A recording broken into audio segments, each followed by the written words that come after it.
Les subventions d'exploitation. Alors, d'abord, attention au terme subvention parce qu'il en existe trois grandes catégories de subventions en comptabilité. Deux qui vont dans le compte de résultat et une qui va dans un bilan au passif. Il y a trois sortes de subventions, celles qu'on appelle les subventions d'exploitation, les subventions d'équilibre et les subventions d'investissement. Ici, nous sommes en train de parler de subventions d'exploitation.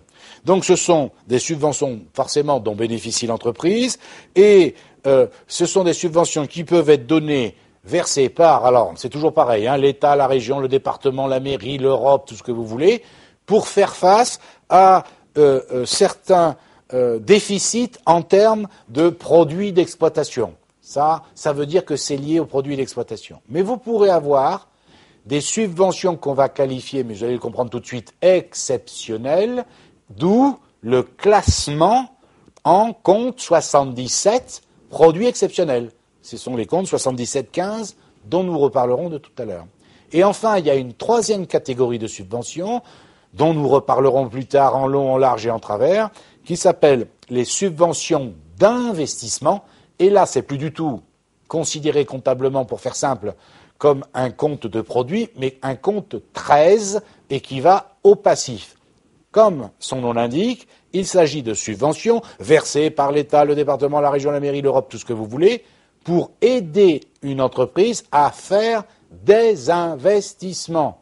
Donc, quand on dit des investissements, pour faire simple là aussi, c'est une entreprise qui aurait besoin de se développer pour construire ou acheter des machines ou acheter des locaux, etc. pour se développer. L'État, région, département, tout ce que vous voulez, peuvent lui donner de l'argent pour l'aider à acheter tout ou partie de ces investissements. Ça, on ne les met pas dans un compte de produits, mais dans un compte 13 au passif du bilan. Nous en reparlerons plus tard. Ensuite, dans les charges d'exploitation, vous avez ce qu'on appelle les autres produits de gestion courante, les comptes 75. Et là, nous allons revoir, en fait, si vous voulez, les deux mêmes postes que nous avions étudiés du côté des charges, les comptes 65, mais à l'envers. Et de quoi s'agit-il? Il y a le compte 75-11 et le compte 753. Vous vous souvenez?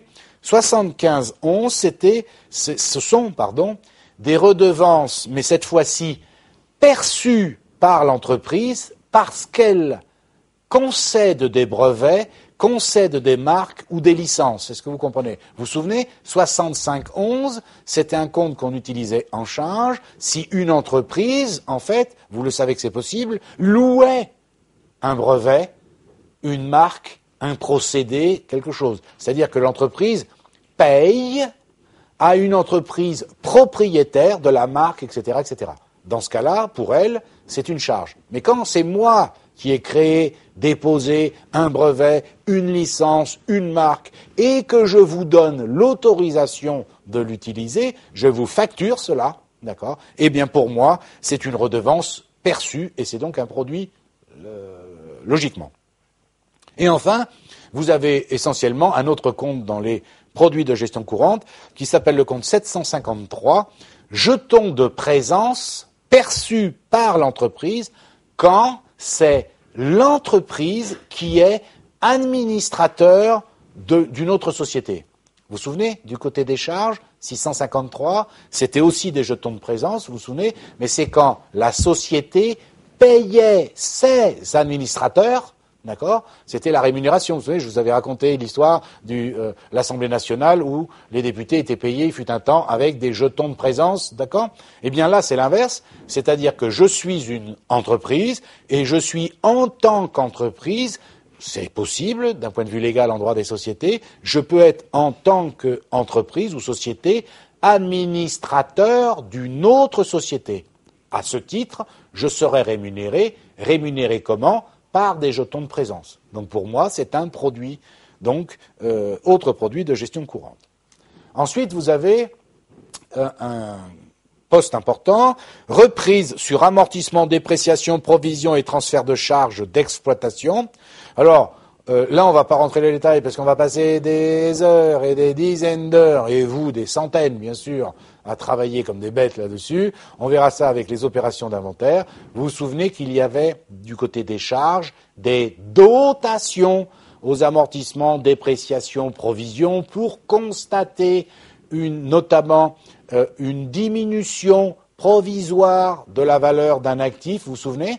Eh bien là, on reprendra éventuellement ces provisions et ces dépréciations qui avaient été constituées auparavant. Et pourquoi on les reprendrait ?